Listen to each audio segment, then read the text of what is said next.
back to Crossplay, our video game podcast here at the Whatnauts. It is Tuesday, May 17th, 2022, and this is number 119. Coming up on today's show, PlayStation announced the lineup of games coming to their new subscription tiers. Starfield and Redfall have both been delayed, and we got a trailer for Multiverses. But we'll get to all of that in just a sec. My name is Kyle Springer, and I am joined by Alan Busby. What's up, dude? Hello. Allergies are still in full swing, dying constantly. Ooh, they sure are. And Ignacio Rojas. Ignacio, how are you?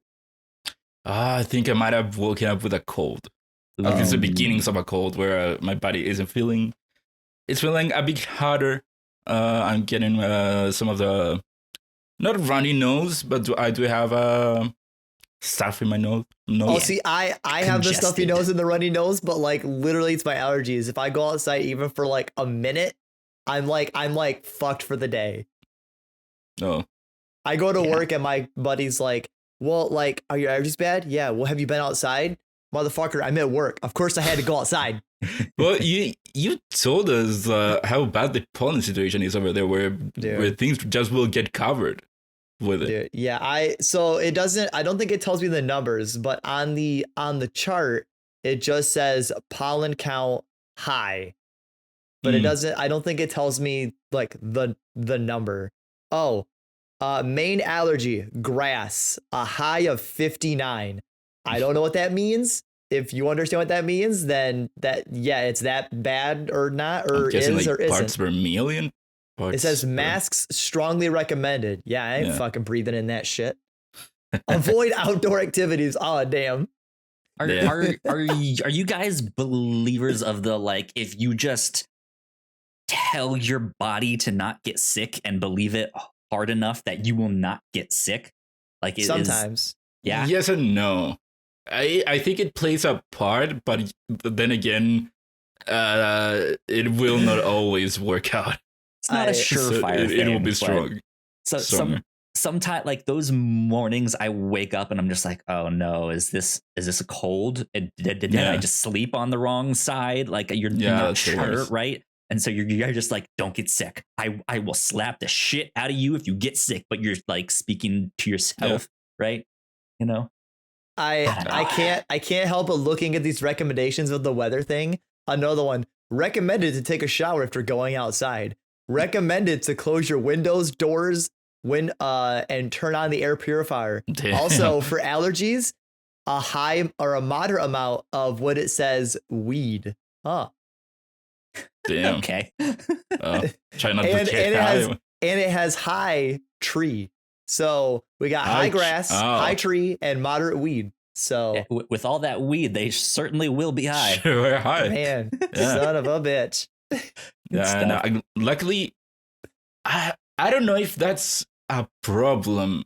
At least in my city, that people, or not necessarily that people, but that these allergens are that bad where you have to come in and take a shower, or like you said before, things just get covered by it.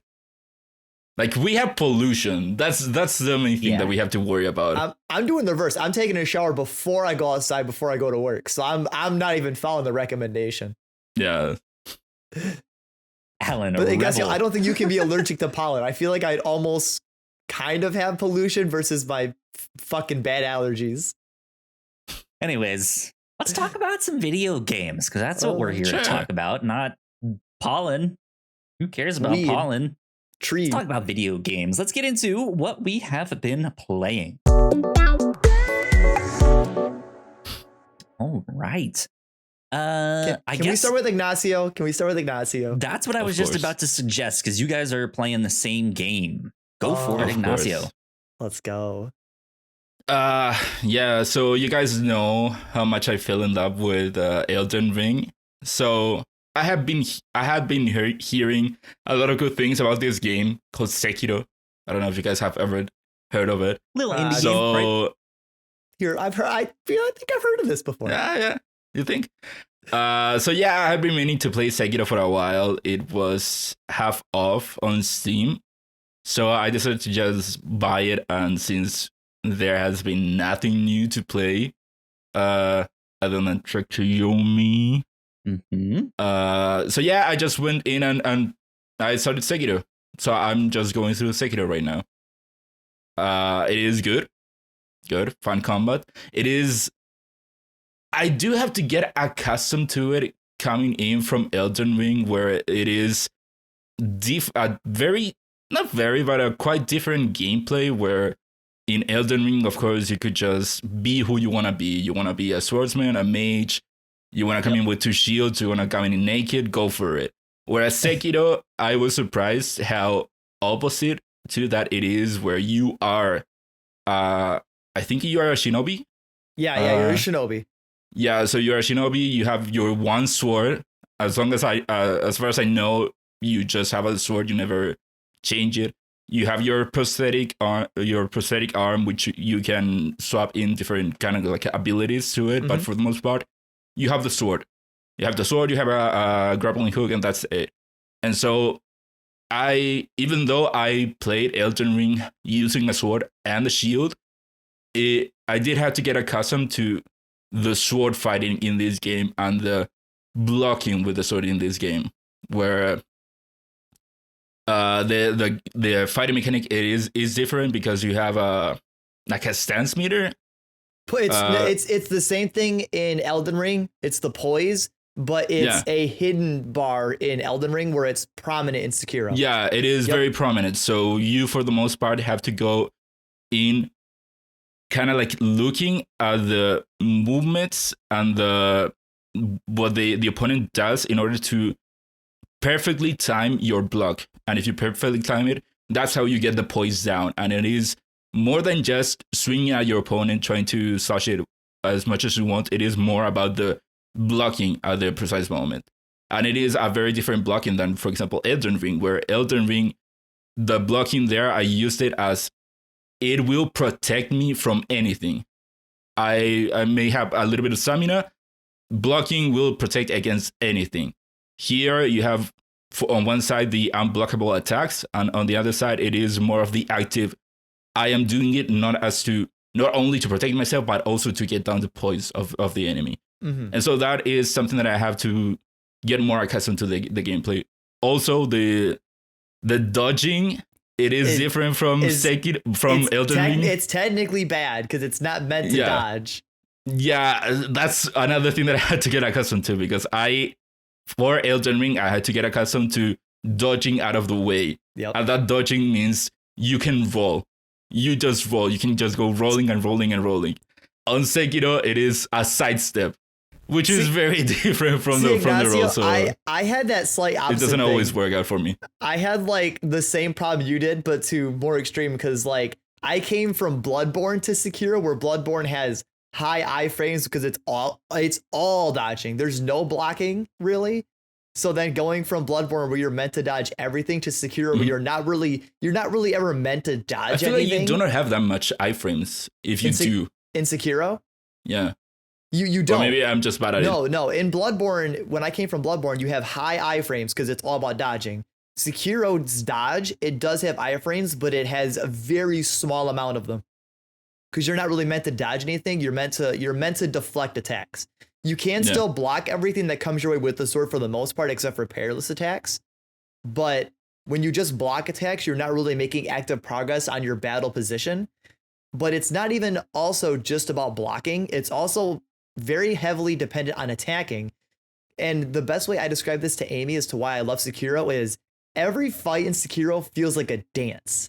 You're constantly shifting between blocking and attacking. Say that.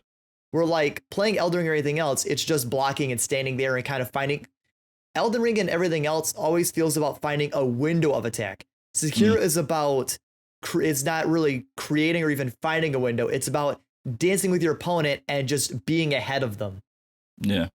And I think the combat in Sekiro, while one note, because it is very all in, where you can't shuffle around, you can't try different things. It's all one style. I feel like that's bad if you like the variety of other Souls games, but I think it's a really good positive because it makes the boss fights and the gameplay tighter. Yeah, I did feel fair. that idea of the dance when I fought Lady Butterfly. I think it was her name. Yeah. Where I had this down to where I'd hit her 3 times. It will either sound different the third time, or you see a glow, and then immediately go for the block. Yeah, and because it went like that for a while. Because you'll have clangs. So what you're hearing is that louder clang. That louder clang is the opponent deflecting you. Yeah. Yep.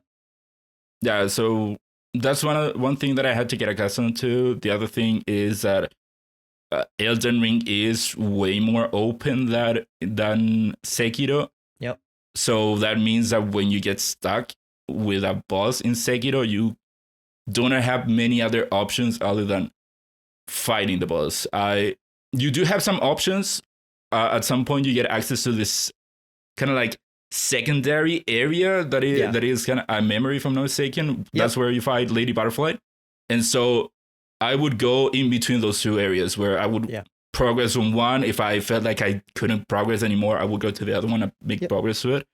So it is there in a lesser way, but of course, in Elden Ring, one of the good things of that game is that if you felt like you couldn't beat someone, you would just go into the world, pick a direction, and go anywhere else and make some kind of progress. So that I've had to get accustomed to that idea of progressing through the game. The other problem with Sekiro as well is why some people can't struggle with it. Like, well, Amy struggles with it. Is you can't over level yourself like you can in Bloodborne or Elden Ring to just make your stats higher to be stronger. You cannot. The only way to get stronger is to progress and beat mini bosses for your health and bosses for your attack. Like you can't over level. You can get skill points to buy different skills, but you still have to take the time to learn those skills. They don't just inherently make you stronger. Yeah.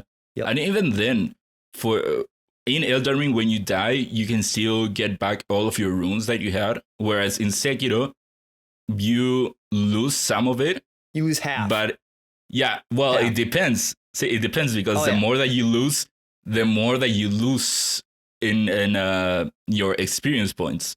So you will start at around like 50%, but I think I'm down to 9%. No, it still does half. So what it'll do is that if you're almost at a full bar, you'll lose pretty much about half of that. Is a thing. Coins is half of it. Yeah. But experience points, that you lose. Experience, you do kind of lose varying amounts, but I think it's still half, or it is percentage based, but it's based on how high your bar is. No, it has to do with the Dragon Rod.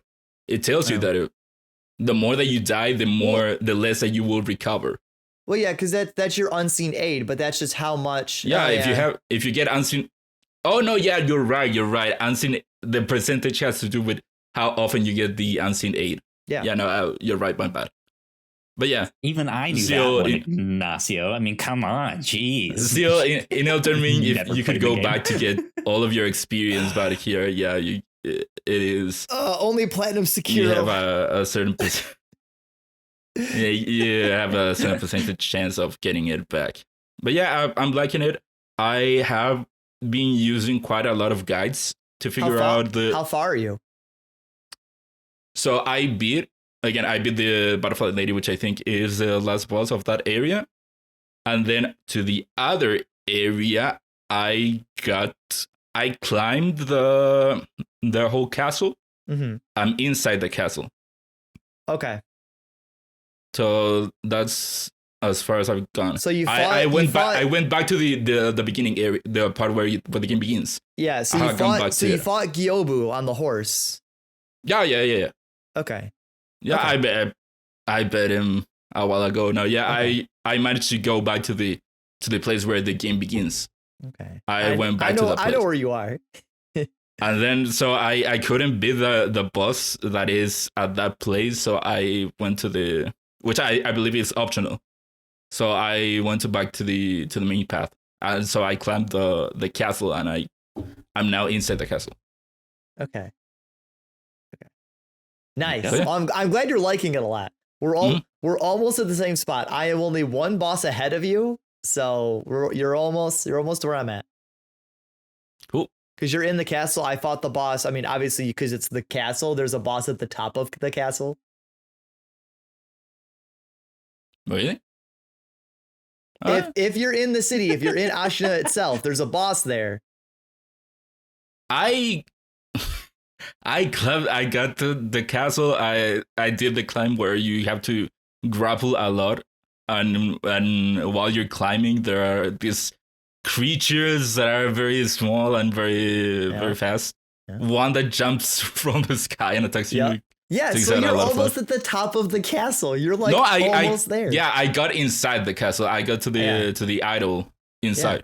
Yeah, there's one at the top. Oh. So yeah, I'm glad you're liking it a lot. I love Sekiro, man. It's a fun game. It is challenging. It is, yeah. There's a lot of challenge there, but it is fun to progress. The only thing I can really say about Sekiro with that is like Sekiro is honestly, I feel, tougher to learn at first than any of the other Souls games.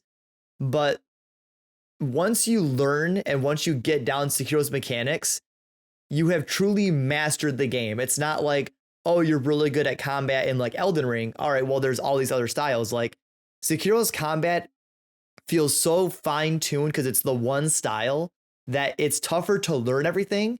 But once you learn it, it feels like you've truly mastered the game, which is even more satisfying than just being like, oh, I beat a boss. Yeah. So it's my new #1 Souls game. I love this game. I think that I still prefer Elden Ring. And that's fair. Amy prefers it only because she likes the variety and choice, where Sekiro does not give you that. Yeah. So nice. There you go. And Death's Mark. What is this game? So at the end of last year and the beginning of this year, Amy and I played a volume series of horror novel games called the Spirit Hunter series, and we played NG, which is the second game. And we like that game quite a bit. We platinumed it. I think we gave it like a 6 or 6.5 out of 10. But then when I was looking up the series to see if there was any other games coming out of the series, we found out about Death's Mark, which is the prequel game before NG. They're not directly connected, but they're part of a series of the volumes. So Death's Mark's the first one. And we played it and we platinumed it and we played it together. And Death's Mark being the game before NG, Death's Mark kind of sucked. So NG could soar because maybe playing NG after or before Mark, because Death Mark kind of sucked. Its story was like a little bit too rushed and kind of condensed, so it got really boring and exposition heavy, and it wasn't really as scary or even like in NG you can get bad endings or some freaky things can happen, which can give you really cool pieces of artwork that can either scare you or make you kind of uncomfortable because of the horror. But Death Mark doesn't have either of those, and yeah, there's not much to say. It's just your typical like novel game. So it's like a point click adventure. You kind of go find stuff. It's a puzzle game. So you have to find like the right items to either destroy or save a spirit that's haunting you and your friends. And yeah, it's kind of simple, but in terms of story and scares, this game's not really good on either front. Play NG. There you go. So yeah, I tried looking up a trailer for this. I think there's one video on YouTube. Which is crazy because the game came out in 2018 and NG came out in 2019. Like, I don't know why Death's Mark is like for only being a year apart, Death's Mark's like radically worse than NG. Like, it's not even like, oh, they just fine-tune stuff in NG. No, like NG was like a fucking I mean, hey, sometimes your first first idea is not your best, right? Yeah. But you have to like work through that to then be like, oh, okay, now I know what it needs to be, or now here's this idea that we can actually do. So like, I appreciate Death's Mark. Like, it has cool ideas. I just feel like it just didn't really do them well enough or follow through enough on them. So I do appreciate Death's Mark because NG is really good. Like, oh my God, so good. Yeah.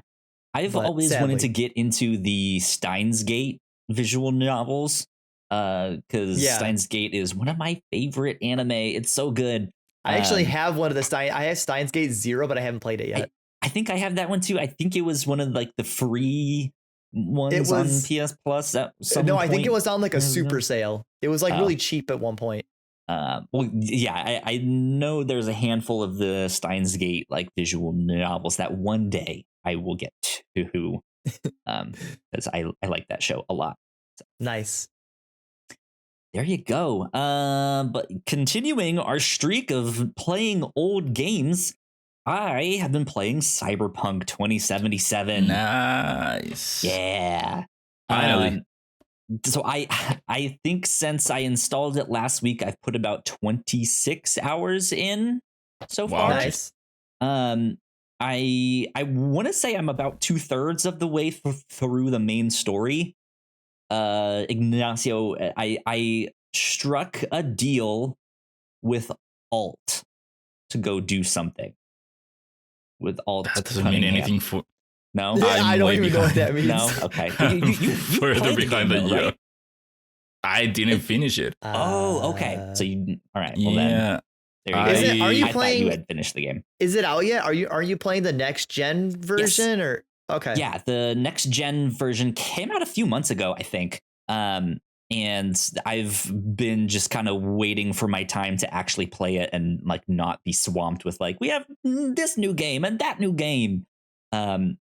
But yeah, it's run in the 26 hours I played. It's crashed 3 times, but that's it. Yeah, like, only 3 times. Well, that's a huge improvement to when I played it originally. And like in the 8 hours that I played, it crashed like 10 times. I don't know. Like it was like, so it's a huge improvement for sure. For Cyberpunk. Yeah. And God, this game is very good. Like it sucks that this game had so many problems at launch because this game probably should have been game of the year that it came out. It's so good. I'm also kind of biased because I'm a big cyberpunk genre in like fan in general.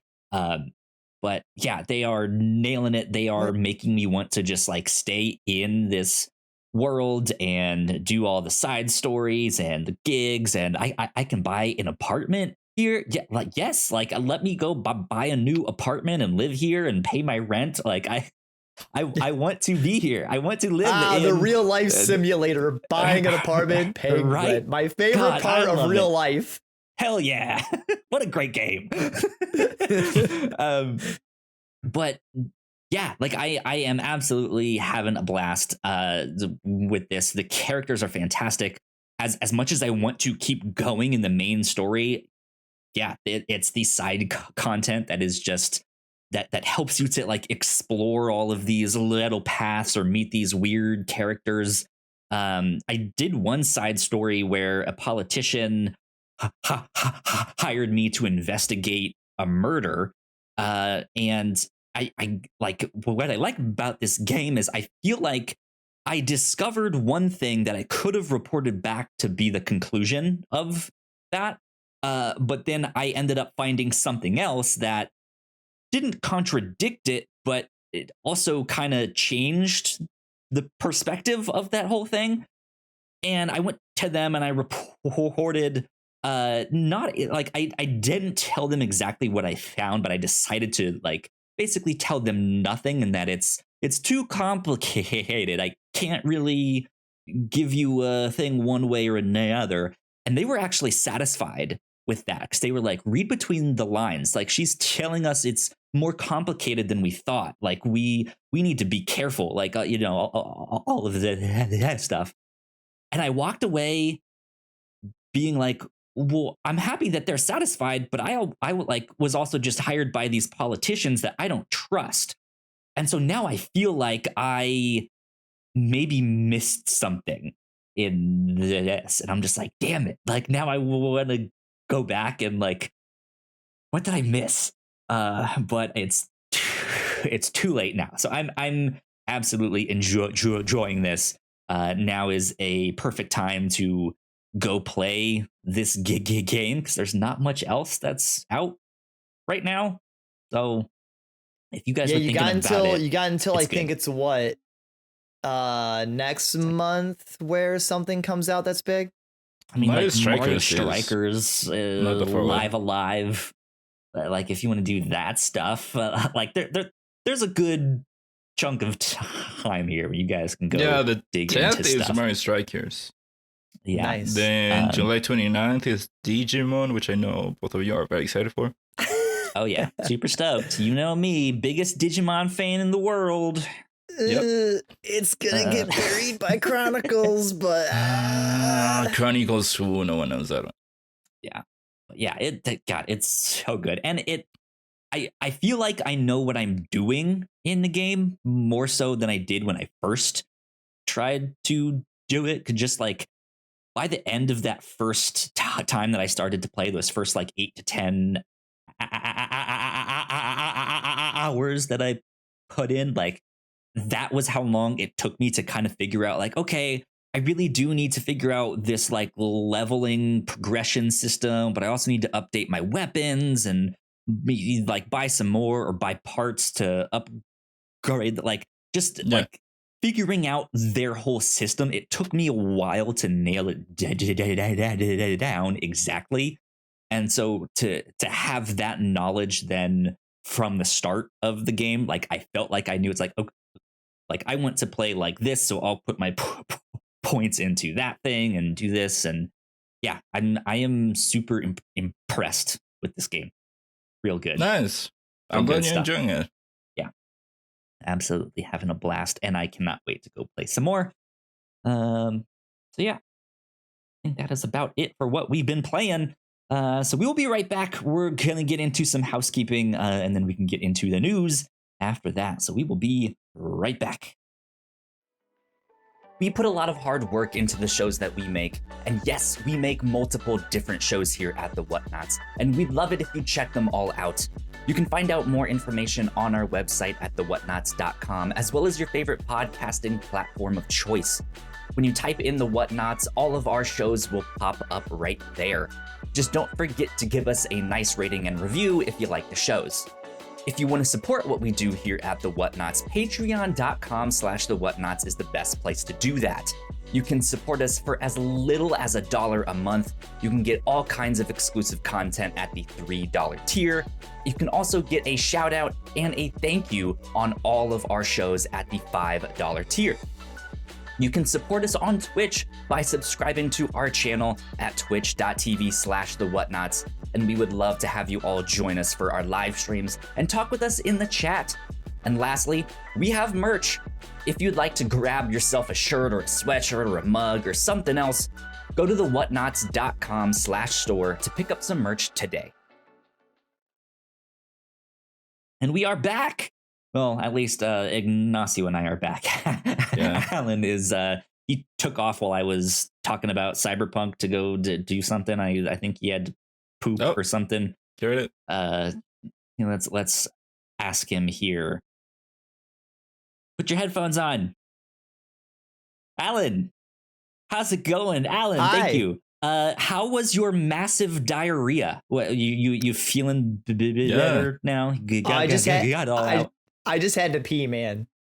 I'm a simple man. Just have to empty the bladder. I'm like Scott Pilgrim, where he's got the pee bar and had to drain it. Likely story. Big shout out to all of our Patreon supporters. Thank you so much for supporting us. It means a ton. Cool things that we've been up to here at the Whatnauts.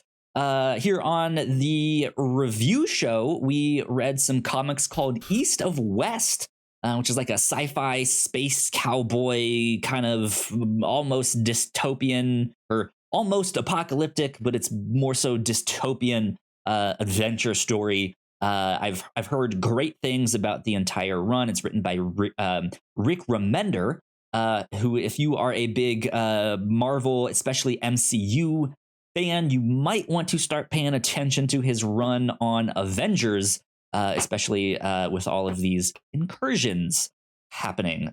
His run might be important coming up.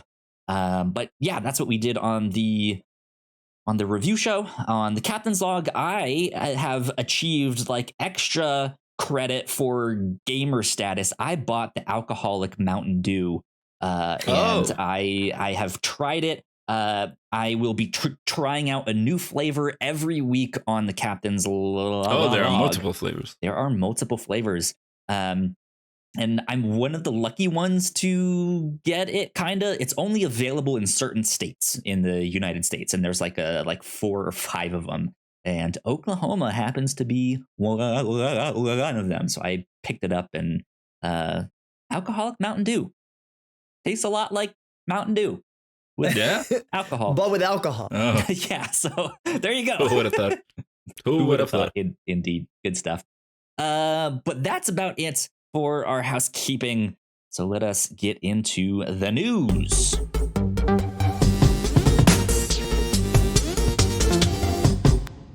All right. I'm actually going to jump into this PlayStation news first and foremost here. This is the big news of the week. The all-new PlayStation Plus games lineup has been announced. Plus, we're getting Ubisoft Plus as well. So I'm going to read a little bit here from the PlayStation blog where they announced this past week. There is all sorts of stuff here. It says, it's almost here. Our new PlayStation Plus service is launching soon, and we are pleased to share with you an early look at some of the games that will be included during the launch time frame. As we announced in March, there will be 3 benefit tiers to choose from, all with exciting games to play. So here we go. Let me skip down a bit here. So for the PlayStation blog has, I will bring this up on screen here so you guys can see all of this as well. PlayStation 4 and PlayStation 5 game catalog for the extra and premium tiers, I believe. See, so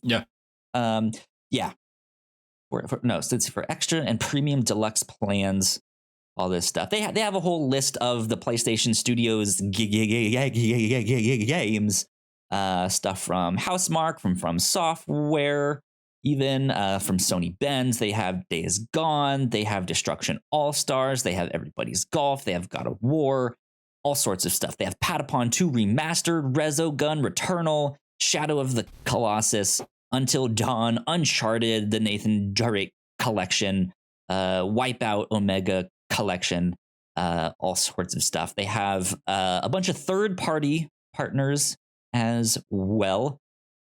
Some of these include games like Assassin's Creed Valhalla, Batman Arkham Knight, Celeste, Dead Cells. We got Far Cry 3 Remastered, Far Cry 4, Hollow Knight, Mortal Kombat 11, NBA 2K22, Red Dead Marvel's Redemption 2, Guardians of the Galaxy. Marvel's Guardians of the Galaxy, The Artful Escape, all sorts of good stuff with that. Moving right along, we'll dive back into some of these in just a sec here. But for the classic games catalog, which is on the deluxe plan, from PlayStation Studios, you get things like Ape Escape, Hot Shots Golf, Jump and Flash, Siphon Filter. From their third-party partners, you get stuff like Mr. Driller and Tekken 2. And then the classic games catalog remasters, you get stuff like Ape Escape 2, Dark Cloud and Dark Cloud 2, Hot Shots Tennis, Jak 2, Jak 3, Jak and Daxter the Precursor Legacy, Wild Arms 3. And again, from their third-party partners, you get stuff like BioShock Remastered. You get stuff like Bulletstorm Full Clip Edition, Kingdoms of Amalur, Lego Harry Potter, stuff like that. They have original PS3 games via streaming, including the stuff from PlayStation Studios like Infamous and Infamous 2, Demon's Souls, Motorstorm Apocalypse, Motorstorm RC, Ratchet and Clank Quest for Booty. I'm always on a quest for booty. You know what I mean? Always on that quest. Oh, yeah. Resistance 3, Tokyo Jungle, When Vikings Attack, and then from their third-party partners, you get stuff like Azura's Wrath, Castlevania, Lords of Shadow 2, the Devil May Cry HD collection, Fear, Lost Planet 2, Ninja Gaiden, Sigma 2, Red Dead Redemption, Undead Nightmare. Let's move down. They got some limited, some time-limited game trials. This was a beefy reveal.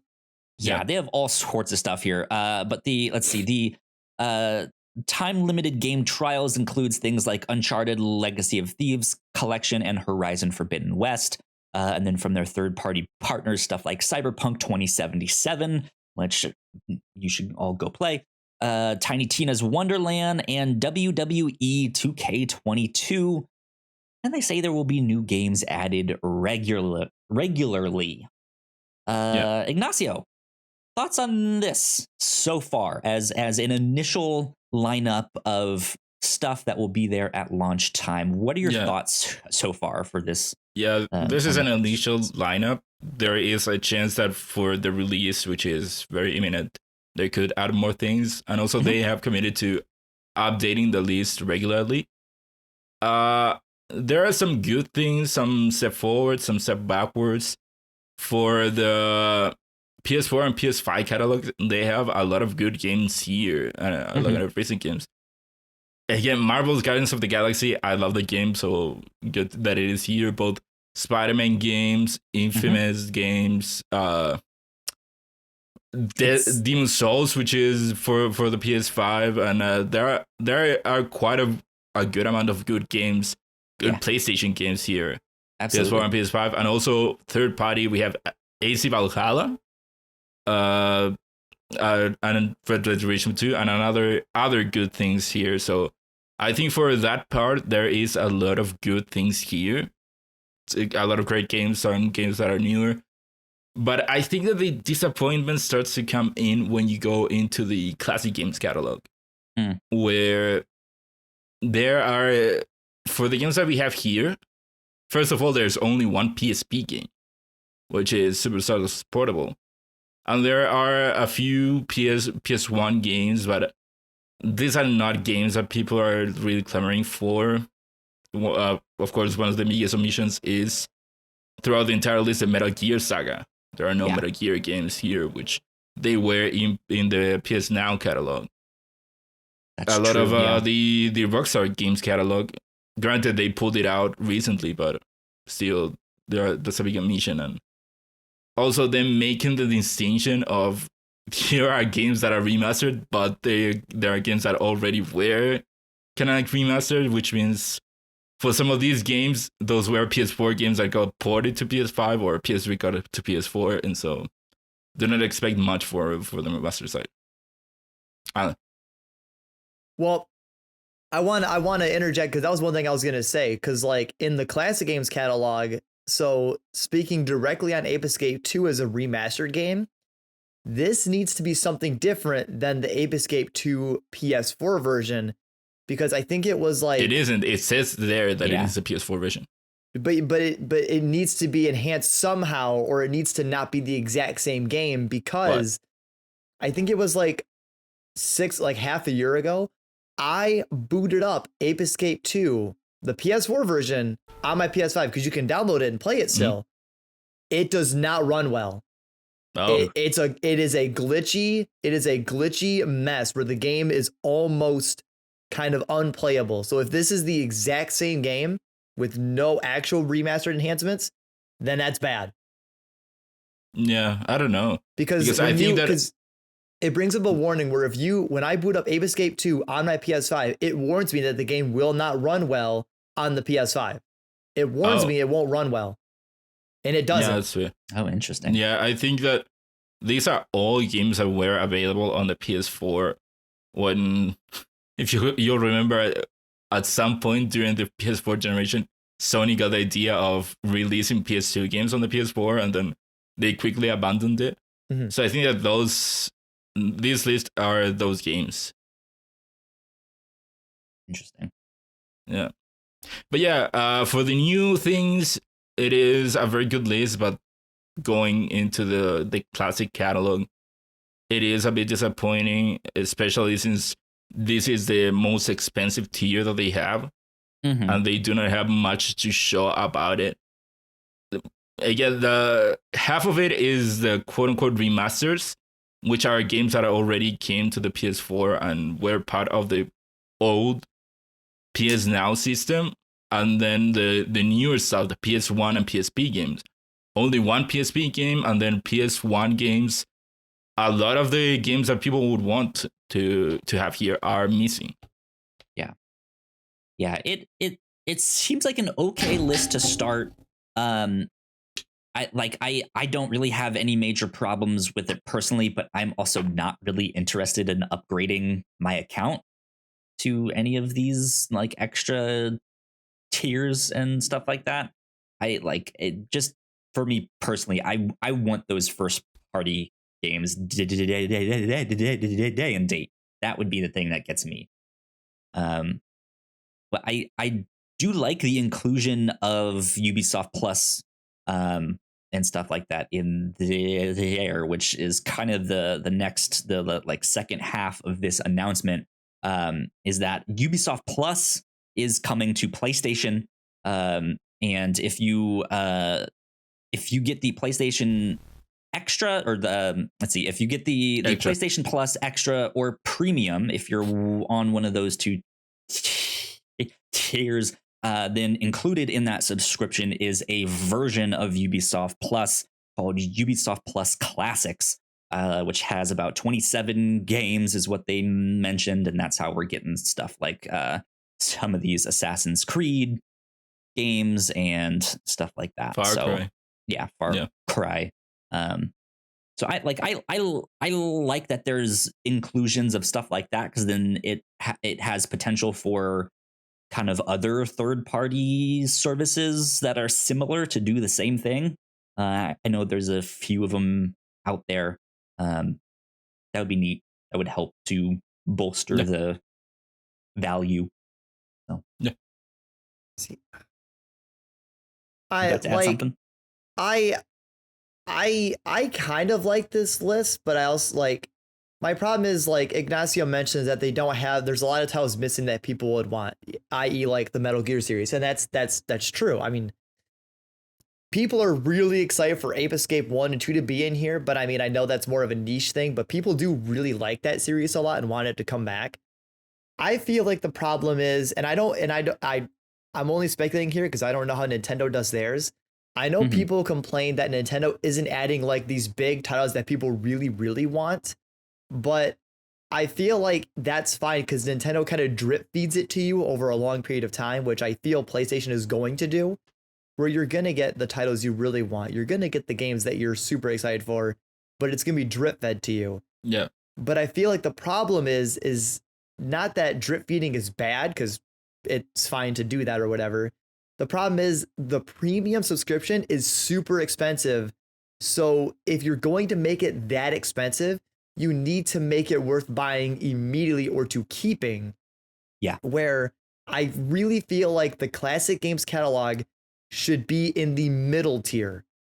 Like, I don't feel like classic games should have been exclusive to the premium. It should have been in the middle tier, where it's not the most expensive, but it's also not the baseline either. It needs to be in the middle, because I like, out of the classic catalog, I'm only excited for Ape Escape 1 and 2 really myself, because I already have Jak and Daxter the Precursor Legacy 2 and 3. Right. But, and I mentioned it earlier, like that Ape Escape 2 version really needs to be an actual enhanced version for the PS5, not just a straight port of the PS4 one. So if it, like, I will probably get the service right away just to test that for myself to find out, because if that Ape Escape 2 is still a glitchy mess, then that it makes the service kind of really bad. Yeah. And my only other problem is I don't like the PS3 games via streaming. Like, I'm assuming the classic games you can download. That's fine. That's cool. The streaming version, like I mentioned a few weeks ago on the podcast, I tried Sonic Adventure 2 on the streaming, and it's still playable, but it does kind of lag and lose frames a lot, and it has that kind of noticeable input lag. And there are some games in that PS3 catalog that I would want to play again. Eco, the infamous 1 and 2, I've never played those. Like Tokyo Jungle, Aim, and I love that game, but they're streaming, and I feel like that is also a problem. Like, if you're gonna put PS3 games also in the premium plan, you need to make them downloadable as well and not just streaming. If people are paying that much more for the premium service, you need to give them premium like premium services, not just, oh, you can stream it. Because a lot of people, as we said before, doesn't have great internet. So having the option to download since you're paying so much more makes sense. They just have that giant problem of that cell processor that is just like it's a completely different architecture. Like, and that's not an excuse per se, but it's just like it seems like it wasn't as revolutionary as they thought it was gonna be, and is a much larger obstacle than they expected it to ever be. But the problem is, you're right, it's not an excuse, and I get that it's a different kind of stuff that they're working with, but Sony has had the entire PS4 generation and now a little bit into PS5 to get this to sort of work out. Like, you've had enough time to figure something out to make it work. Yeah, I feel like if I can run these games on my PC, which I can, there should be a way to do it on the PS5. Like, I guess my final thing is, like, I like the service plans, but for everything that's cool and great seeds of ideas, they really botched, like, the specifics of it. Like, oh, the classic games catalog, great. It should be not in the highest tier. Oh, PS3 streaming games, fine. Why are they only in the highest tier? Like, you can't give us these middling benefits or this mini catalog, but then put it in this, I don't remember the exact price, this stupidly expensive premium service a month or a year. Mm-hmm. And I don't know what this means, but like, a part of me wonders when it says in the premium deluxe, like notes in the end of added games regularly, an additional monthly refresh will occur in the middle of each month. I don't know about you, but when I read the word refresh, I think of just rolling and having different games. Like, oh, games that are on it, remove with new ones. I don't if they were just going to add games, why use the word refresh? Yeah. I don't think it means that. I think that refresh might be the term that it is always used in these scenarios, because that would mean that you would have to get as many games, hopefully, than the amount of games that you already had. No, but think of this, Ignacio. The PlayStation Plus Essentials says a monthly refresh will occur on the first Tuesday. Every month, your Plus games refresh to new titles completely. So if they're monthly refresh of the premium games and it says refresh, then you'll lose games that are on there that you might want with new ones. I think might not want. You will probably at some point lose some games, but I don't think it means every game is out and we're replacing it with new games. Yeah. That's not a sustainable That's system. what I was about to say. I don't think that means like it's an entirely new slate. That's it's like, not sustainable. This one might come off, but they will add on this one instead. Or these two are coming, but you lose these three, right? But then then, like, so many people like different games. Like, I feel like if you're going to put it in that highest tier, just keep them on there. Like, just keep them on there and people will keep that expensive service for this giant catalog list of games. I think they're trying to bank on the marketing cycle of that, of like, oh, this month back in the service is this game, go enjoy it, right? And then it's like, well, you've had your month and then it's this, but then something else comes on, and then maybe a year down the road that one game comes back and they're like, hey, it's back, the McRib is back, right? Like, I guess, I don't know, the more I look at it, the more I'm like, I find myself more disappointed in this list than excited. Odd things. Yeah, there's certainly some odd things about this harvest for sure. Like, I like right when I saw Ape Escape 1 and 2, I was jazzed as fuck. But then, like, the more I get removed from that initial like announcement, I just kind of feel myself being more disappointed than excited. Yeah, I gotcha. Well, there you go. The all-new PlayStation Plus games lineup is out there. If you guys want the full details, go check out the PlayStation blog. It's all up there. Let's move on here. So this next one is a weird one to talk about. There's not much to, I mean, not like don't know. It's not weird. It's both neat and also just kind of a head scratching moment. So Activision Blizzard announced a new tool to help rate character diversity metrics. They announced it on their website with a whole big blog post. And it kind of blew up on the internet. This is the first time that I'm seeing it. It caught some flack on the internet. Yeah. I think it was Emron Khan did a big write-up on Fanbyte, which I'll pull something from his thing in just a sec here. But yeah, it's basically this tool that will help to chart characters' diversity. Think of it as a stats chart.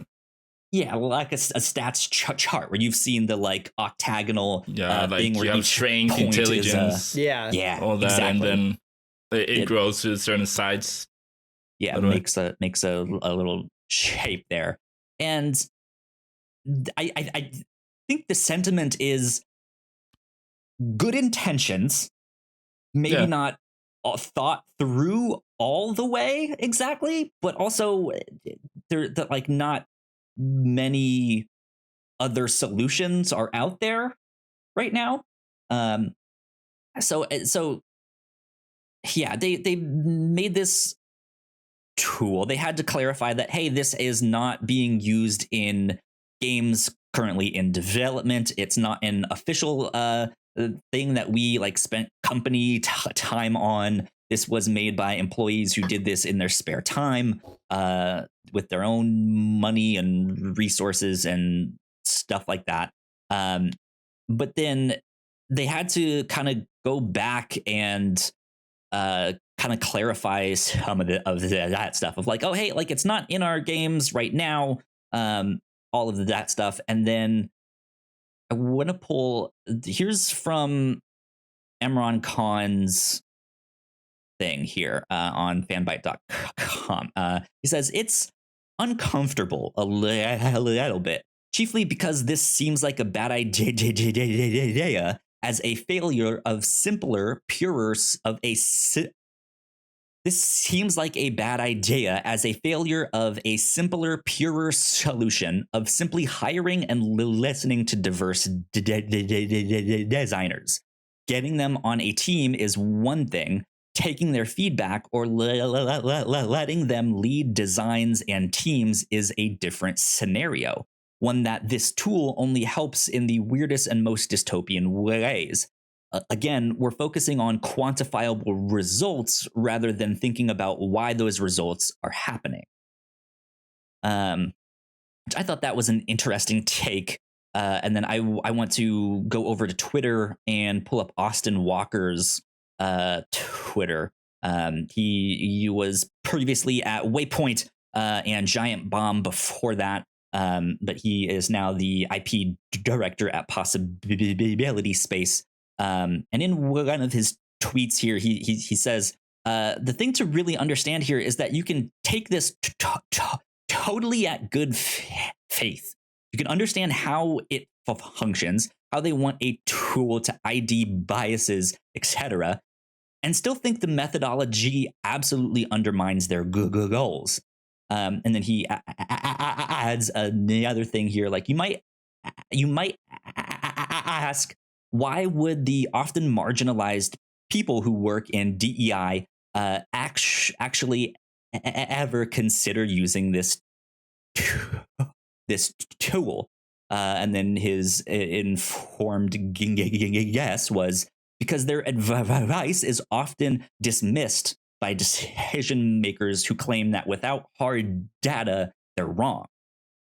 And then Emron Khan also on Twitter pointed out a similar thing and said, it's not bad. There's no apparent malice in this, but you have to realize that creating a tool when you could just hire diverse designers and listen to them is a little nuts.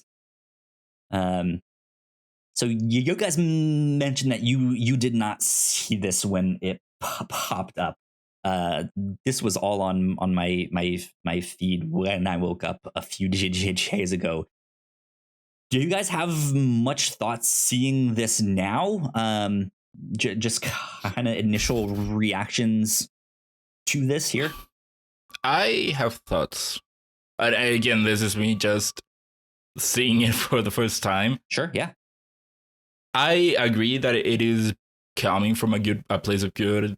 People thought that this is a way to solve a problem, and as an engineer, I understand the desire of trying to solve a problem by quantifying it and all that stuff. Mm-hmm. That being said, I do have some problems with this. For one, it seems to be like a number system, which all these categories, depending on what you feel into it, I think it gives you a certain point. Yeah. And I do not like the idea of saying one race is more diverse than the other. Yep. What metric are you using how it? How ethnic are you? How exotic how ethnic are right? you? Or how represented should you be? Or how much are you owed to be represented? That I feel like that already, for as much as you want to quantify stuff, you are in a way adding your own bias into it. Yeah. Adding all these numbers. I saw, I don't remember who it was, but I saw someone else point out that, like, well, this kind of implies that the very center then is just cis white male who has like a good looking body. He has no disability. Like it's like it seems to like at the center is whiteness, right? And and that was also odd. And it is so weird, because does that mean that, I don't know, brown people are less diverse than black people because of the tone of the skin and all that stuff? And what point should you give to these people? And again, as an engineer, I get the desire to give a quantifiable thing to this, a way to solve a problem using numbers. I just think that you are opening such a can of worm, even with the best of intentions. I doubt much good could come out of it. And also, personally, I do not get the obsession of putting people into these boxes, because at the same time that you are diversifying, you're saying that you are diversifying, but at the same time you are putting people into these boxes where you are your ethnicity, you are your disability, you are your sexual orientation and all that. And personally, I do not like seeing things in that way. Granted, I know that there's a lack of diversity and all that stuff, but in this pursuit of diversity, you are cramming people into their own boxes, which is something that I'm not very much into. And also the idea that our sexual orientation, our culture, our heritage, whatever, that's what makes us the most diverse, as opposed to other things that could make us diverse. Diversity of opinion, diversity of backgrounds. Two people could be spot on. This whole circle be the exact same and be so different. And so I think that it again, this idea of diversity, by doing it, you are cramming it into this one box. I agree. So yeah, that was just something that popped up that I thought was interesting and at least worth a look there on that. But if we have no more thoughts on that, I say we move on to the 505 Games Showcase. Whoa! This happened this morning, the day that we are recording this. I didn't even know it was supposed to be happening. And then I woke up and was like, oh, that happened an hour ago. Okay. Yeah, I think Kyle, you the other day sent a list by Jeff Grubb that said, that Jeff Grubb was putting on. And 505, I think, was there, but I thought that it never got confirmed. Or if it got, I just missed it. I also wasn't paying as close attention to the ones that were happening like now. I was more being like, what are the ones around Summer Game Fest that is happening like within that 2 weeks ish. But yeah, so 505 had their apparently very first game showcase this morning. And they showed off a small handful of games. There were four of them in total. One was more so a trailer, and three of them were some small deep dives into gameplay and some of the mechanics. The first game they showed off was called Among the Trolls, which is kind of a survival, like a first-person survival action adventure game is what they described it. Personally, that game is not for me, not my style of stuff here. But they spent most of the showcase diving into that one and some of the neat stuff that you can do. I think it's along the lines of what was that game? Valhalla? What was that? No. Is that the one I'm thinking of? It kind of looks like Valhalla, yeah. No, Valheim. Valheim, yes. Yeah, that's it.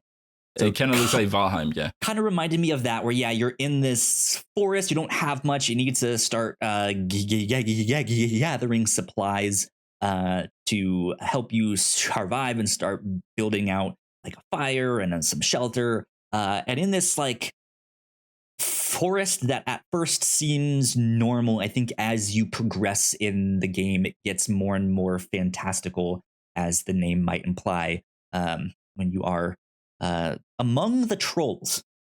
So that was the first one with that. Stray Blade was the second game that they showed off, in which you play as an anthropologist from another land who is exploring the ancient ruins of a mysterious civilization. I'm pulling this information from GameInformer.com. Let's see, and in doing so, you accidentally break a 1,000-year-old spell that blocks a valley to an unknown civilization separate from the plane you currently call yours. There you encounter a small wolfman character who becomes your companion, and together you must uncover and explore unique, I think that's supposed to be areas, which has seemingly become your new home, since you can't leave until a bunch of magical shards embedded in your chest are removed. This one looked interesting. It had that like a real slick kind of cartoonish, but yet still realistic art style, kind of like a really good looking PS3 game is what I would describe it as. But yeah, there's all sorts of different things. Maybe I'm just burnt on it, but like it doesn't look like it, but for some reason it just gives me like a Biomutant vibes. Yeah, and I'm not about to mess with that. I was gonna say that. With that. It also reminds me of Biomutant. There's one creature there that reminds me of the absolutely that like Biomutant. You had your chance and you ruined character. Biomutant. You ruined Stray Blade for me. I'm sorry. But it says there's plenty of crafting and magic based combat. All sorts of stuff like that. So there you go. Then after that, they gave us an update for the Ayudin Chronicles games. I believe one of them is already out, right? It is Chronicles Rising. I have it in my wish list waiting for a sale to think about buying it. But yeah, it's already been out for a while. They said May 10th. And they were like, it's coming out May 10th. Get ready. I was like, oh, they must have recorded this a while back, or maybe this got delayed by a bit. Who knows? I mean, Chronicles Rising does look kind of good. It's the one game that I'm like, yeah, that one looks pretty good. That one has an interesting art style that I kind of like. Yeah, it's HD 2D. It's their own version of HD 2D, but it's not the Octopath Traveler style exactly. It's not that like 8-bit, like it looks like the old games, but like super cool. This has a much more detailed art style, but that it still looks sprite based, ish. So I don't know. But yeah, they also have another Ayudin Chronicles game. That one I don't remember the name of. They don't even have it written down here on this thing. It's like 100 something, 100 heroes, or who knows what. Never heard of that one. But that one is coming out soon, I believe. And then they ended their showcase with a trailer for Miasma Chronicles, which is a new game developed by the Bearded Ladies, who made Mutant Year Zero. This one looked interesting. It was just kind of a cinematic trailer, so there was no gameplay. But this one was more my speed of, like, I am interested in what this thing is, or who that robot is, or what kind of magic is he up to here. So maybe I'm getting too old and cynical, but like CG trailers just do not, like, I see CG trailer, fair. I'm like, cool, and then I forget the game immediately because I'm like, that did nothing. That does not even get me excited. That's fair, because I mean, it's not like, here's what the game actually is, right? It's just like, doesn't this look neat? It's like, I guess, because like the Assassin's Creed Unity CG trailer looked amazing, and that game was not amazing.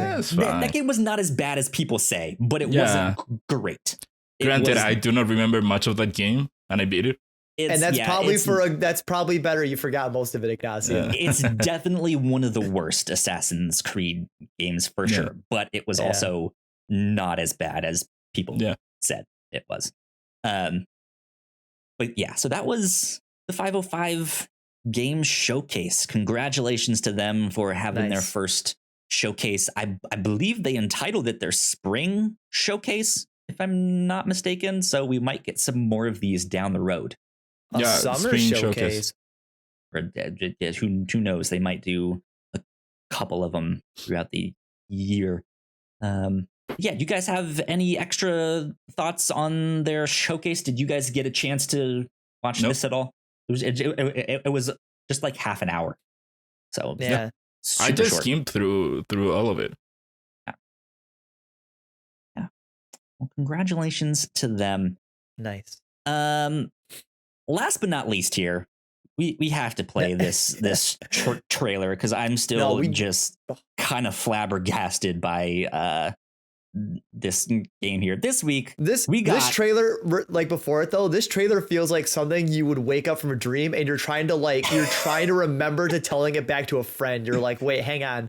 It kind of is. So we got a brand new trailer for Multiverses, which is a free-to-play, I guess you could say, Smash clone. It's a fighting game, but it's all the Warner Brothers properties. So it has DC Comics, it has Looney Tunes, it has like Steven Universe and Adventure Time and all sorts of stuff here. It has Scooby-Doo. But we finally got a brand new trailer for that. So I'll be playing this in the background while we talk about it. What did you guys think? Are you guys interested in this game at all? I watched this trailer like right as I woke up, so a part of me thought I was like still kind of sleeping when I watched it. It's kind of silly, right? You have Batman there, you have Shaggy, Bugs Bunny throws a pie right in Batman's face, except Shaggy catches it with his sandwich and then eats it, and just like, what is happening? Yo, I'm not gonna lie though, like Bugs Bunny though, he gonna be my main though. I might straight up play this game and I'll be main in Bugs Bunny. Yeah, because I'll be honest, like, I don't think the game looks bad. I'm just curious. We haven't seen the game. But like, I think people expect Smash clones to not live up to actually being Smash clones. And then on top of that, when they first started to show off the characters, I know a lot of people were like, whoa, what is this art style? This looks awful. And I don't think it looks that bad. Like, no, it really, like, I feel like this trailer like sells you just because of like just the premise alone. Because like, I feel like the gameplay could just be kind of meh, but you'll play it just because of just how ridiculous it is. Yeah, and it is free to play, so that will help spread the game out. I'll be able to play with my friends easily. So yeah, it being free to play already does a lot of the heavy work for it. I still am a bit reserved as to whether or not I think it will be good, because Smash clones don't have the best track record. So yep, and also exactly. there's being free to play could play into that, could affect it a bit. So we'll see. I'll wait for a gameplay showcase for this game for sure. And also I got invited to the closed beta, so I'll try it out. There you go. Which brings us to our next point that there is a open beta coming sometime in July. They haven't revealed that exactly, but then there is a closed beta on July 19th, I believe. So, Ignacio, you may have to tell us how the gameplay actually is when it comes out. So, there you go. Wild stuff. Shaggy. I don't know. I see Velma in the trailer, and all I think to myself is, what is even her moveset? Like, what are her even moves? I feel like there'd be stuff where she like kneels down to pick up her glasses and the person trips over them. And I don't even know, man. Like, she smacks them with a magnifying glass or throws a book at them. Because like I see Bugs Bunny and I see Tom and Jerry, and I'm like, okay, yeah, I see Adventure Time. I'm like, okay, I got a pretty good idea of what your moves will be. But then I see like Iron Giant a little bit. Like I see Velma, and I'm like, what do you even do? Yeah, who knows? Who knows? We'll have to wait and see. But yeah, there you go. Some betas coming down the road for that. Yeah, that is about all of the big news for this week. So let's move on to our new and notable section.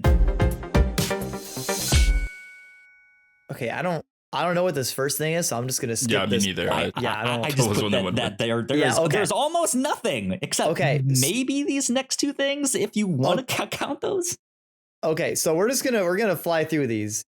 Ni no Kuni Crossworlds for PC, iOS, and the Android on May 25th. God, not more Ni no Kuni games. Come on. Oh, come on. Old Tribunos? No, come on. Sniper Elite 5 for the PlayStation systems, Xbox Series X and S, the One, and the PC on May 26th. The one that I kept seeing everywhere on Twitter, Fall Guys is going to go free to play on June 21st and introducing a level creator much like Mario Maker, crossplay, cross progression, and a newly revamped monetization system, new levels, and much more. Yeah, that's a good game. Which I will finally maybe play it since it's free to play. You haven't played it? It was free on PlayStation Plus. You should have just grabbed it. Why didn't you? I don't know. Yeah, that's weird. But yeah, it is a good game. It's a fun one to play. It's a little like I'm glad crossplay is like just here. Like I'm so tired of a lot of games not being crossplay. Yeah. I hope this makes it easier to like play with your friends, like specifically, like because like if I can make a level and be like, I challenge Alan Busby and Ignacio Rojas to play this right now with me and whoever else, Gino, if he ever comes back. Then like that, like this is a good game to play with friends. So we're playing Fall Guys, right? Maybe. So I think that'd be a lot of fun. It would be. All right. Ubisoft has announced their Chinese exclusive Rabbids game, newly titled Rabbids: Party of Legends, and it's getting a worldwide release for Switch, Xbox One, and PS4 and Stadia by the end of the month. Good on Ubisoft for supporting Stadia. It's a good thing Stadia is still getting something. Yep. Someone supporting it at least. Bless them. Dead by Daylight Resident Evil Project W was announced for later 2022. I've never I know Dead by Daylight keeps getting a lot of stuff, but didn't it already have Resident Evil stuff in it? No idea. I don't play at some point this game. They gotta crossover. But yeah, they announced this like half an hour before we went live-ish, I think, with like a 20-second trailer. I don't know what's happening in that thing. If you like Dead by Daylight and you like Resident Evil, this might be for you. All right, I'm going to shoot through both of these back to back really quick. So just wait till I'm done with both. So Bethesda announced that both Starfield and Redfall are delayed into the first half of 2023, but everything is okay in the world because EA announced that Dead Space Remake will come out on January 27th, 2023. Yep. There you go. You think that'll get delayed? Dead Space? No. No? I could. No. We all thought that Starfield was going to make it. A part of me is like, what if EA didn't tell us? What if EA was like, Dead Space is coming out at the end of 2022, and then they were like, shit, it's not going to make it. Hey, we're going to internally delay it, and then we're going to announce it comes out in 2023. Yeah. I mean, stuff like that probably happens all Dead the time. Space already got delayed to 2023, but the bigger ones here are, Starfield and Redfall, both delayed. Yeah. I hope we at least still see some kind of gameplay for Starfield and Redfall too, because I like Arcane a lot, but my guess is that's a plan for E3. I feel like I'm getting like numb. I feel like I'm getting numb to Starfield. Like I feel like I've heard about I've heard about Starfield for like a decade now, and it's still not here. Here's the thing. You've heard the name. Yeah. But you don't know anything about it game. Just feels like because I keep hearing Starfield over and over again, it feels like I've heard about this game for far longer than it's actually been known, and it's just still not here. Yeah, who knows? But hopefully we see some more concrete info on those. That brings us to the end of New and Notable. It has been old and noted. So bring us into, Kyle, the lightning round. First news stories for the lightning round. It was a very heavy one for the week. Email from Jim Ryan asking employees to respect the difference of opinion when it comes to abortion sparks backlash. It was the talk of the town for Twitter this week. And then, related to that one, Insomniac Games is donating $50,000, with Sony matching it to the Women's Reproductive Rights Assistance Project. Yep. WARRAP. So yeah, there you go. Very diverse topic. Huh? It's not even related to the topic itself. For some reason, when I see the acronym of RAP, my not really dyslexic brain just hears in my head WAP with R's. There you go. Like, I don't know why. Moving on, Capcom reports record profits as RE Village passes 6 million worldwide. Deserves it. Speaking of worldwide units, Final Fantasy 15 has passed 10 million units worldwide.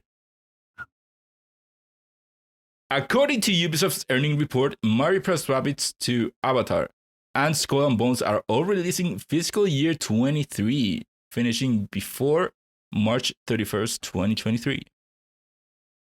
I still don't believe Skull and Bones I don't is an either. actual thing. Yeah, I don't. I was just gonna say that. Like, I don't know if I believe in this one. Didn't gameplay get leaked recently? Haven't we seen gameplay recently? Skull and it's fake. It's fake, Ignacio. Is to me as Starfield is to Alan. We've been hearing about this game for like a decade, and it is. I'm not even excited about the game. I have no interest in playing it. But just no. We've been hearing about it for so long, and I'm just like, either shut up or put it out. God, because Kyle, remember Assassin's Creed Black Flag came out in 2013, and people loved the ship combat. They were gonna make a game about it, so it's been almost a decade since the concept of Skull and Bones was created. Yep, there you go. Ouch. We'll see if this is a year of the Skull and Bones. Nintendo Switch has surpassed the PS4 as the fourth best-selling console of all time in the US, and if its pace is maintained, it will surpass the PS4 and Game Boy in global sales by the end of the financial year. Good for Nintendo, going from the disappointment that was a Wii U to now getting close to already making it to the top 5 best-selling consoles. Yeah. And still climbing that ladder. Marvel's Midnight Suns, the unreleased and recently delayed new game from Firaxis, has supposedly been age-rated in Korea, meaning we could see the game soon. Official world is still in the second half of 2022. Yo. I'm excited for that game. Yeah. I want that game real bad. Yeah. I want to see more of it. Yeah. I want to see what's up. We've seen a little bit, but I want to see more of it. And then finally, PlayStation has heard the cries of people worldwide and has created a gamer dictionary. Let's go. They did it. We can finally communicate with one another. Yeah, we can communicate with our parents. Our parents can communicate with us. We won't be so ostracized. I feel like in a few years you're gonna go to the store and you're gonna see Gamer Dictionary of like the yellow book, Gamer Dictionary for Dummies. Yeah. According to PlayStation.com, noob is defined as often styled as N00B or NEWB or NEWBIE or NOOB is a shorthand for newcomer and is often used as a derogatory term to mock inexperienced players, often in a multiplayer setting. Wait, where's the synonym? Where's NUB of nub? Next is NoobTube. Originally referring to grenade launchers, a noob tube typically refers to powerful, easy-to-use weapons that are popular with inexperienced players, particularly in competitive multiplayer. Yo. I kind of, a part of me almost wants to like wait for the book to have like an actual physical release and buy it just to have it as like a time capsule item. Yeah, they have some like funny things in there like noob and noob tube. But then they define some helpful stuff.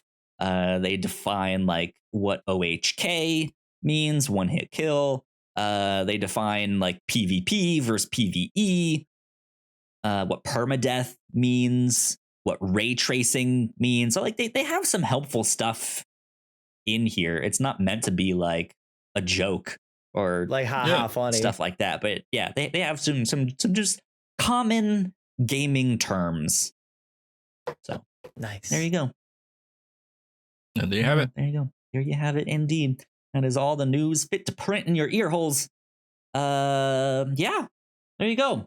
Ignacio, let's start with you. What are you excited for this week? What are you hoping to dive into? Are you playing? I'm assuming it's just going to be more Sekiro. Yeah, Sekiro. I'm gonna keep going through Sekiro. SA, is it Sekiro or is it Sekiro? I don't know. Sekiro. I don't care. Sekiro. Wolf. Okami. Gundam.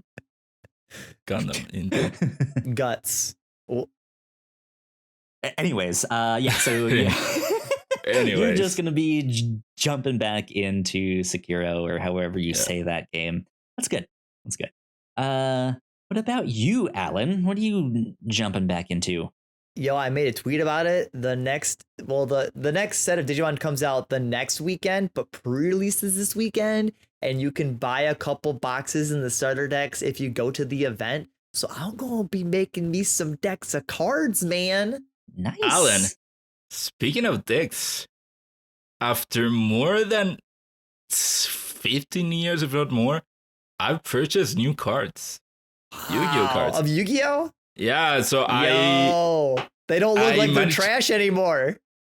I managed to convince a friend to play with me to get into Yu-Gi-Oh.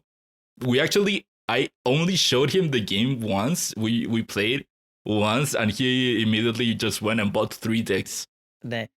And so Ignacio, when you buy new cards, please don't wrap a fucking rubber band around them and put them in a plastic bag.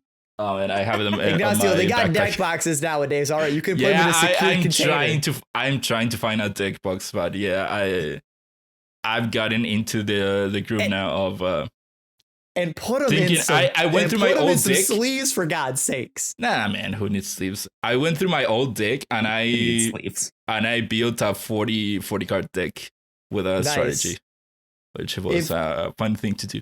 If you play with your friend and you shuffle a deck without sleeves on it, I hope your friend confiscates your cards. Come on, that's how I hope we he did it back in the day. confiscates We them from did it you. raw back in the day, no protection. Your friend goes, Ignacio, you can have these back when you put some damn sleeves on these. No, man. I like it, bro. Ooh, baby, I like it raw. He's raw dogging the shuffle. There you Yeah. go. There you go. You need to feel the cards. You lose the feeling of the cards, man. I You don't only want to feel listen to you. plastic I don't now. want to listen to you anymore in this excuse. I'm excited about Cyberpunk. That's That's what I'm planning on playing Freaking this nerd. week. Yeah, dork. I love that game. I'm gonna go back to it a lot. I feel like I feel like this is one that I could put like 150 hours in. I probably won't, but I Is it going to be your most like played game of the year? I don't know. I'm not sure. Not sure. I don't know how difficult the platinum is. I'm interested in looking it up to see. I probably already screwed Damn. myself and will have to play it again to make sure I don't miss some stuff and make sure I save at certain parts because I'm not doing that. I That's probably why already you screwed always pull myself up a with that. guide to see how many missable trophies there are and to Yeah. keep an eye Yeah, on. man. That's but that's why the thing, you I always like- leave it to after beating the game. I'm not a trophy hunter, so yeah, I just kind of want to play it and experience it and just do my own thing, and then afterwards, then be like, all right, what do I need Alan, to do? some people just want to enjoy a game. Yeah. I know it's a foreign concept to you, but some people just want to enjoy it.